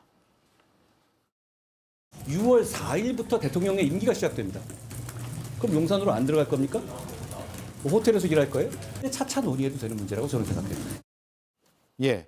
그리고 김문수 후보는 집무실과 관저가 떨어져 있는 문제 등을 검토할 필요가 있다 정도여서 아마도 청와대를 이야기하는 것 아닌가라는 생각이 좀 들었고요. 나경원 후보는 세종시 이전이 열려 있지만 절차가 필요하다라고 해서 약간 유보적인 입장. 안철수 후보는 청와대 집무실을 이야기했습니다. 그리고 그중에서 일부는 국민에 개방하겠다라고 해서 청와대 개방 이야기도 했고요. 네, 한동훈 후보는 들으신 대로 일단 용산으로 가겠다. 호텔에서 일할 수는 없지 않느냐. 그 뒤에 차차 논의하겠다. 홍준표 후보는 청와대로 복귀하겠다. 청와대는 국격의 상징이다. 라는 분명한 입장을 나타내고 있습니다. 좀 다르네요, 후보들마다. 그러게요. 근데 이재명 대표를 비롯한 민주당 후보들이 충청권 민심을 공략하는 거와는 좀 다르게 국민의힘 후보들은 너무 수도권의 중심을 두고 있는 거 아닌가라는 좀 그런 안타까운 마음이 있고요. 예. 제가 이 자리에서도 지난주 중도 표심 말씀드렸었는데 아니면 내지는 대선 후보의 지지 유보층 말씀드렸는데 지난주에 봤을 때도 갤럽 여론조사에서 충청 대전 쪽에 의견 유보가 38%였거든요. 예. 근데 공교롭게도 이재명 대표가 그리고는 어제 발표를 했어요. 대전 과학기술 중심 도시 그다음에 충청으로 이전하는 문제 등등을 공약을 내세웠는데 국민의힘 후보들은 아직 거기까지를 생각을 확장을 못하고 있는 것인지 아니면 본격적으로 아직 공약 발표하고 대선 전략을 짜기엔 좀 경선 준비에 바빠서 그런지 그 부분은 좀 아쉽고요. 저는 물론 현실적으로 그다음에 뭐 비용이라든지 여러 가지 시기적인 측면에서 세종시로 한 번에 옮기는 건 좀 부족한 부분이 어려운 부분이 있다고 생각합니다. 그런데 국회 이전이란 이런 문제 등은 워낙 오랫동안 해왔던 이야기들이고요. 특히 수도권 분권화 문제는 계속적으로 나오고 있는 문제예요. 우리나라 지역 불균형 발전 문제도 있었고요. 그래서 국민의힘 후보들이 이제 차츰 공약 발표할 계기가 있을 텐데 이런 문제들에 대해서 조금 더 열린 시각으로 열린 마음으로 좀 다가갔으면 좋겠다는 생각이 들고 특히 이 스윙 보트라고 하는 충청 중원 민심을 얻기 위한 전략이 무엇인지에 대해서 조금 구체적으로 밝힐 필요가 있다라고 생각합니다. 저도 구체성이 있는 공약이 나왔으면 좋겠어요. 과거에 보면 대선에서 의지에 대한 의지 표명은 많았어요. 다만 어떻게 하겠다는 아주 명시적인 것들이 없었고 그리고 결국 실행이 안 되는 일이 반복됐기 때문에 만약에 의지가 있다면 의지를 뒷받침할 수 있는 구체적인 계획도 나왔으면 좋겠다 이런 말씀을 드리고 다음 이슈로 넘어갈까 하는데 짧게 한 말씀 더 하시겠어요? 네. 예.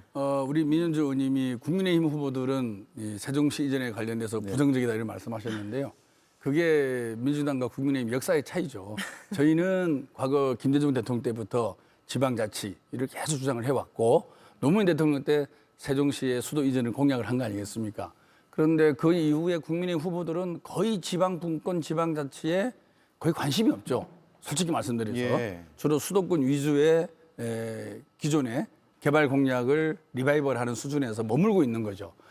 우리나라가 너무 과도하게 수도권으로 집중됨으로 인해서 부동산 문제, 일자리 문제, 환경 문제 많은 문제가 심각하지 않습니까? 그리고 지방 소멸 또한 우리가 목도하고 있는 겁니다. 이 문제를 해결하기 위해서 어떠한 대안으로 접근할 것인가. 물론 세종시로의 행정수도 이전이 모든 것을 해결할 수는 없는데 그래도 우리가 취할 수 있는 가장 유력한 방법 중에 하나가 아닐까라고 우리 민주당은 많은 주자들이 고민을 하고 있는 거죠. 좀 더 자세한 것을 이제 이후에 토론회라든지 구체적인 공약을 발표할 때 더 보완이 될 거라고 보는데요.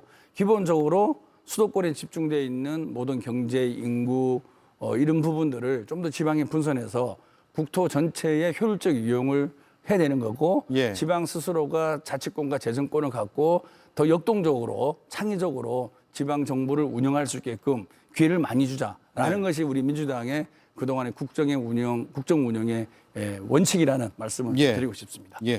국민의힘 후보들도 아마 공약들이 나올 것으로 예상이 되고 지켜보고 또 우리가 이 자리에서도 토론을 계속하면 좋을 것 같습니다. 다음 이슈로 가볼게요. 오늘 문영배 재판관이 퇴임을 했습니다. 이미선 재판관도 퇴임을 했고요. 관련된 내용 이수진 앵커가 브리핑하겠습니다. 오늘 문영배, 이미선 두 헌법재판관이 퇴임하는 날이었습니다. 그래서 아침부터 헌법재판소에는 취재진이 모였는데요. 오늘 퇴임하시는 두 분께 하고 싶은 말 있으신가요? 수고 많으셨고 감사합니다.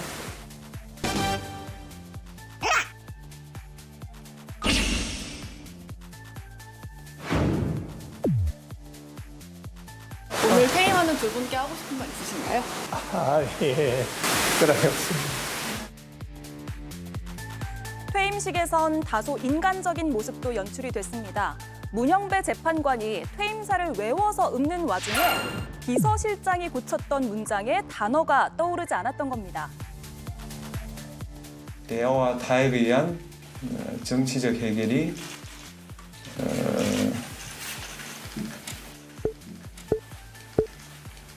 유산됨으로써 이 부분이 비서실장이 고친 겁니다. 네, 그래도 5분 분량의 원고를 다 외웠다는 게 대단하다 이런 반응도 나왔는데요. 두 재판관은 퇴임사에서 뼈 있는 한마디를 남기고 한 사람의 시민으로 돌아갔습니다. 헌법재판소 결정에 대해서 학술적인 비판은 당연히 허용되는 것이지만 대인 논쟁과 같은 그런 비난은 지양되어야 합니다. 국가기관은 헌법을 준수하여야 합니다. 이는 주권자인 국민의 명령이고 자유민주 국가가 존립하기 위한 전제입니다. 국가기관이 헌법을 준수하지 않고 무시할 때 우리 사회를 지탱하는 질서가 흔들릴 수 있습니다. 이런 와중에 국회에선 대통령 권한대행이 헌법재판관을 임명할 수 없게 하는 일명 한덕수 방지법에 대한 논란이 이어지고 있습니다. 국민의힘이 반발하면서 거부권을 행사해달라고 한 건데요. 한덕수 방지법이 한덕수 권한대행 앞에 놓이게 됐습니다. 예. 오늘 2명의 재판관의 퇴임식에서 웃음도 남겼고 또 뼈 있는 한마디씩도 남겼거든요. 어떻게 보셨는지 총평 한번 들어볼까요? 이번엔 민현주께 먼저 드릴게요. 구구절절히 맞는 말씀하셨다고 예. 생각하고요. 특히 국가기관은 헌법기관을 준수해야 된다. 헌법을 예. 준수해야 된다라는 게 정말 크게 와닿고요. 저도 이 자리에서 윤석열 전 대통령 탄핵 관련된 재판이 헌법 결정이 너무 지연된다고 비판도 했었지만 어쨌든 이 모든 과정에서 어려운 과정을 함께했던 헌법재판관들로서 굉장히 중요한 의미 있는 말을 남겼다는 말씀을 드립니다. 그래서 국가기관, 특히 대통령은 반드시 헌법을 지켜야 된다는 점 다시 한번 저도 강조하고 싶습니다. 네, 5분짜리 이 퇴임사를 다 외워서 했다고 하더라고요. 중간에 이제 누군가 바꾼 그 부분만, 예, 비서실장이 바꾼 그 부분만 기억이 안 나서 예, 눈을 깜빡이는 그 장면이 인상적이네요. 저는 그 문영배 재판관의 앞으로 더 헌법재판소 구성이 다양화되어야 된다. 그 말이 참 의미가 있는 것 같아요. 예. 우리 사회가 아주 복잡 다양해지고 있고 각 계층별, 그다음 세대별, 지역별 요구도 다양해지고 있는 거 아니겠습니까? 그래서 헌법재판소 구성을 입법부, 사법부, 행정부 3인씩 추천하게끔 한 거 아니겠어요? 그런데 그 추천받은 데서 나온 사람을 과거에 어떤 활동을 했으니 이런 재판을 할 것이라고 전제해서 사람을 공격하는 그런 것들이 우리가 이제 많이 나오고 있는 건데 아마 그 부분에 대해서 불편한 생각을 저렇게 표현하신 것 같아요. 저는 앞으로도 헌법재판관 구성 자체를 추천 기간도 좀 다양할 필요도 있고 그리고 정말로 다양한 영역에서 일하고 고민하고 실천했던 부분들이 헌법재판소 재판관으로 들어가고 판결을 할 때는 헌법과 법률에 의해서 양심과 소신에 따라서 하면 되는 거죠. 예. 그렇지만 삶의 궤적은 다양한 사람들이 좀 더 헌법재판소를 구성하는 것이 우리 시대에 맞는 헌법 정신을 구현하는 헌법재판소가 되지 않겠냐 그런 기대를 하고 있고 오늘 문영배 재판관님께서 그 부분을 말씀해 주신 게 제일 기억에 남습니다. 네, 그걸 좀 바꾸려면 개헌도 일부 필요할 수도 있고요. 헌법재판소법도 바꿀 수 있고 향후에 개헌 논의를 할 때 이런 부분을 좀 담아도 의미가 있겠다는 생각이 막 들었습니다. 헌법재판소법 개정안 국민의힘에서는 위헌적이다 이런 입장이 나오고 있는 것 같아요. 네. 위헌성이 있다 없다 어떤 생각이십니까? 저는 위헌성까지라고 생각하지는 않는데요. 저 개인적으로는 입법 과잉이라고는 생각을 합니다. 입법 과잉. 네, 예. 그래서 7일 이내에 재판관 임명해야 되는 거잖아요. 그 예. 개정안 중에 하나가 선출일과 국회에서 선출일과 대법원장의 지명일로부터 7일 이내에 재판관을 임명한다. 임명하지 않으면 7일 이후에 재판관을 임명한 것으로 본다. 저는 그 부분은 동의합니다. 그런데 그 다음 7조 3항 개정안인데요. 후임자가 임명되지 않을 경우에 임명될 때까지 계속하여 직무를 수행한다. 이번에 이제 윤석열 전 대통령 헌재에서 판결이 늦어지면서 지금 오늘 문 재판관과 이 재판관 퇴임이 맞물리면서 혹시 그 이후까지 연장되는 거 늦어지는 거 아니냐. 그러면 이 두 분의 재판관의 임기를 자동으로 연장하자 이런 이야기들이 나왔지 않습니까? 민주당에서. 왜냐하면 그렇게 되면 어떻게 되면 문재인 대통령이 임명했던 재판관의 임기가 끝나게 되니까 정무적으로 불리하다고 판단을 했을 수도 있을 것 같아요, 민주당이. 그래서 저는 이 부분은 어차피 앞부분에서 7일 이내에 임명해야 된다라고 얘기했고 대통령 몫에 해당되는 이 부분들이기 때문에 저는 한 가지 이번 일이 사실은 어떻게 보면 굉장히 의외의 상황이었다고 생각을 하고 이 부분까지 그 임기를 지연해서까지 해야 된다라고 하는 건 좀 과잉 입법이다. 그럼 앞으로도 이렇게 비정상적인 일이 계속 반복될 거라고 생각을 하지는 않기 때문에 전 이 부분은 좀 민주당의 과잉 입법이다라고 생각을 합니다. 악용될 소지도 있다는 우려도 있고 어떻습니까? 이 부분은 입법의 불비를 제대로 보완한 법이라고 해석할 수가 있고요. 빈틈을 채웠다. 그렇죠. 특히나 입법부와 사법부에서 요청온 후보자를 대통령이 권한을 남용해서 임명 안 하고 있어 왔던 거 아니겠습니까? 지금 헌법재판소 구성은 대법원장이나 국회에서 세 사람씩 추천하게 돼 있고 그 추천한 사람을 대통령이 임명하는 거고 대통령은 본인이 3명을 임명하는 건데 본인이 3명 임명하는 권한을 벗어나서 입법부하고 사법부에서 요청 들어온 것도 지금 계속 임명을 안 한 거 아니겠습니까? 그 부분을 어떻게 바라볼 것인가? 저는 이 법의 취지를 본다면 또 헌법재판소에서 그런 결정을 내렸죠. 당연히 입법부와 사법부에서 요청 들어오는 것은 대통령이 임명하는 절차에 불과한 것이죠. 근데 그 절차를 권한으로 해석해서 남용을 해왔던 거 아니겠습니까? 그건 당연히 입법의 불비였고 우리가 상식을 가진 이 정당과 이 국무위원 같으면 이런 법이 필요가 없는데 이걸 악용했기 때문에 반드시 이 법은 저는 고쳐야 된다. 그래서 다시 말해서 그동안 입법이 부족한 부분이었기 때문에 법으로 보완을 해야 된다고 생각하고요. 두 번째도 저는 뭐 마찬가지 아니겠나 싶습니다. 임기를 그만뒀는데 임기가 끝났는데 후임을 계속 임명하지 않으면 헌법재판소의 구성이 불비가 되는 거 아니겠습니까? 7인 또는 6인이 될 수 있는 거죠. 세 사람이 같은 날짜 그만두면 그러면 계속 헌법재판소라는 것이 그때 헌법소원이라든지 국민의 기본권이 침해당했을 때 이걸 심판을 해줘야 되는데 이런 상태로 계속 간다고 하면은 결국에는 국민의 손해인 것이죠. 그럼 이 부분을 어떻게 하는 것이 좋으냐? 저는 후임자 결정하지 않을 때는 자연 임기, 물론 기간을 좀 제한할 필요가 있을 것 같습니다. 3개월이면 3개월, 6개월이면 6개월. 그런 것을 이제 법안 심의 과정에서 논의를 할 수 있지만 기본적인 취지는 이렇게 하는 것이 많고 제가 알기로는 외국의 입법 내도 대부분 이렇게 되어 있는 걸로 알고 있습니다. 입법 선진국에서는. 그래서 임기가 끝났는데 후임이 없을 때는 임기를 계속 가는 것이 합리적이지 않을까. 혹시 부작용이 있으면 좀 보완을 하면 되는 거 아니겠나. 그 부분 한번 또 찾아봐야 될 필요가 있겠네요. 이른바 그래서 한덕수 방지법이라고 지금 별칭이 붙었는데 결국 이 법안이 공포가 되려면 지금 권한대행이 해야 되고 거부권 행사 가능성도 있고 그래서 한덕수 방지법이 한덕수 권한대행에 의해서 거부될 가능성이 있다라는 일종의 또 프레임이 잡히는 상황이고요. 그건 뭐 전망은 지금 하지 않겠습니다. 어떻게 될지는 지켜봐야겠으나 여론조사 결과를 하나 소개해드리면서 다음 질문으로 이어갈게요. 오늘 발표된 갤럽 이재명 38%, 홍준표 7%, 한덕수 7%, 김문수 7%, 한동훈 6%, 이준석 2%, 홍준표, 한덕수, 김문수 세 다 주자는 아니지만 두 주자와 주자가 될 수도 있는 권한대행이 7%가 똑같이 나왔습니다. 어떻게 할 것 같으세요? 앞으로 행보를? 국민의힘 일부에서 저는 납득하기 어려운 예.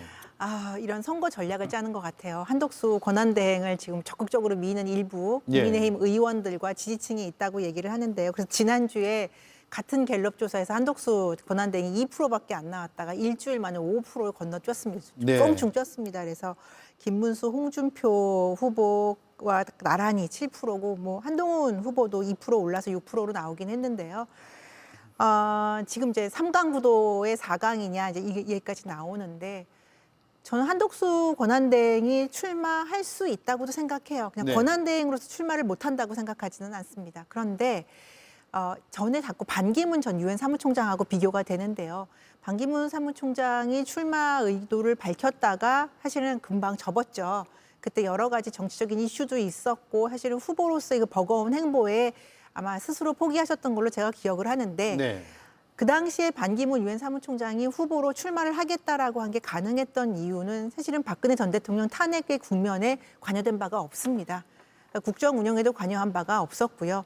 그런데 지금 한덕수 권한대행은 윤석열 전 대통령의 처음과 끝을 같이 한 국무총리예요. 그리고 이 계엄 사태 관련과 그 이후의 탄핵 과정에서도 굉장히 많은 국민적인 비판도 받았고 논란도 있었습니다. 네. 그리고 지금 대선 국면은 국민의힘이 윤석열 전 대통령의 실정과 이 계엄 관련된 사태에 반성하고 새로운 모습으로 거듭나야 되는 때인데 자꾸 윤석열 전 대통령의 모습을 상기시키는 윤석열 전 대통령의 실정을 자꾸 국민들에게 리마인드 시켜주는 이런 후보를 왜 저는 이렇게 지지하려고 하는지가 저는 상식적으로 납득이 안 됩니다. 네. 그래서 물론 김문수 후보, 홍준표 후보 다른 분들도 윤석열 전 대통령 관련해서 많은 설화도 있었고 예. 비판점도 있지만 그래도 당에서 오래 정치를 한 분들이 그래도 정치 구력으로 그리고 대선 후보로서는 더 적합한 거 아닌가 네. 굉장히 위험하지만 조심스러운 제 개인 의견을 밝혀보고요. 알겠습니다. 예. 네.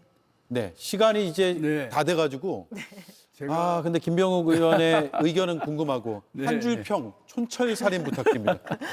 제가 보기에는 윤석열 아바타지 않습니까? 한덕수 총리가. 한덕수 윤석열 아바타인데 친윤의 이해관계를 대변해야 되는데 저 후보 중에서 한 사람은 반윤이에요. 예. 반윤을 제거하기 위해서 일단 임시 대타로 뛰는 것 같습니다. 알겠습니다. 시간이 다 됐고요. 앞서 민현주 의원께서 이제 말씀하신 지난주 여론조사 결과가 있어서 조사 개요를 제가 설명을 드려야 됩니다. 지난주 한국갤럽이 대전, 세종, 충청 장래 지도자 선호도 의견 유보가 38%다라는 조사 결과를 발표했는데요. 한국갤럽의 자체 조사고요. 조사 일시는 2025년 4월 8일부터 10일. 조사 대상은 전국 만 18세 이상 1,005명이고요. 조사 방법은 무선 전화, 가상번호 무작위 추출, 전화 조사원 인터뷰 100%로 이루어졌다는 점, 표본 오차는 95% 신뢰 수준의 플러스 마이너스 3.1%포인트, 자세한 사항은 중앙선거여론조사심의위원회 홈페이지를 참조하시면 되겠습니다. 고맙습니다. 예, 두 분 다음 주에 뵐게요. 네, 감사합니다. 감사합니다.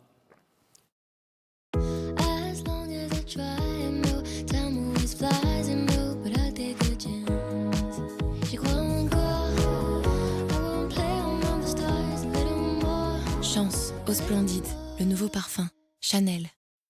노블. 디자인으로 공간을 혁신한 노블. 이번엔 넓은 공간으로 청정 능력을 확장하다. 상하 4D 청정 시스템으로 강력하게. UV 살균으로 깨끗하게. 대형 공간까지 청정하는 컴팩트 사이즈. 공기청정기에 또 한 번의 혁신. 코에이 노블. 건강한 뼈는 단단한 뼈를 말하는 거죠. 뭐? 그런 당연한 소리를. 그럼 그대로 챙기시죠. 단단하게. 기능성 원료인 유단백 추출물 인체 적용 시험 결과 골밀도 골강도 증가 확인. 약해진 뼈를 단단하게. 뼈엔 MVP. 갑자기 어두운 터널로 들어온 느낌이다. 한국은행 총재가 미국의 관세 정책을 언급하며 한 한마디입니다. 1분기 경제 성장률이 전망치를 밑돈 것을 넘어 소폭의 마이너스 성장 가능성을 배제할 수 없다는 것이 한국은행의 판단입니다. 이러다 골든타임을 놓치는 건 아닌지, 아니면 이미 놓치고 있는 건 아닌지 우려가 큽니다. 하루하루 각자의 위치에서 성실히 땀 흘려온 시민들이 왜 어둠의 긴 터널 속으로 들어가야 하는 것일까? 대내외적으로 복합적인 요인이 겹친 데 이어 비상계엄이 몰고 온 불확실성의 장기화까지 덮쳤다는 분석에 큰 이견이 없어 보입니다. 아무 일도 일어나지 않았다는 심판정에서의 변명과 달리 우리에게 묵직한 청구서가 하나둘 도착하고 있습니다. 앵커 한마디였습니다. 딸, 축 처지지 말고 몸도 좀 생각해. 말로는 다 할 수 없는 가족을 위한 마음. 이제 세라젬이 나설 차례. 우리 가족 척추관리 의료기기. 세라젬으로 집에서 쉽게. 세라젬. 여기도 콘드로이친, 저기도 콘드로이친. 비슷비슷한 이름들에게 따라할 수 있는 건 비슷한 이름. 딱 거기까지. 다양한 국가에서 연구된 관절 연골 건강지표 개선 확인. 이 정도는 담아야 이름값 하는 콘드로이친. 관절엔 콘드로이친 1200.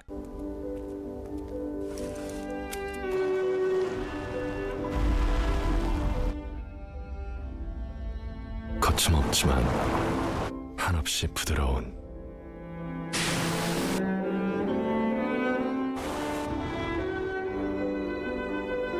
픽업이지만 지금까지의 픽업은 아닌 더 기아 타스만. Kia, movement that inspires. 네, 오대영 라이브 마치겠습니다. 다음 주에 뵙겠습니다. 고맙습니다.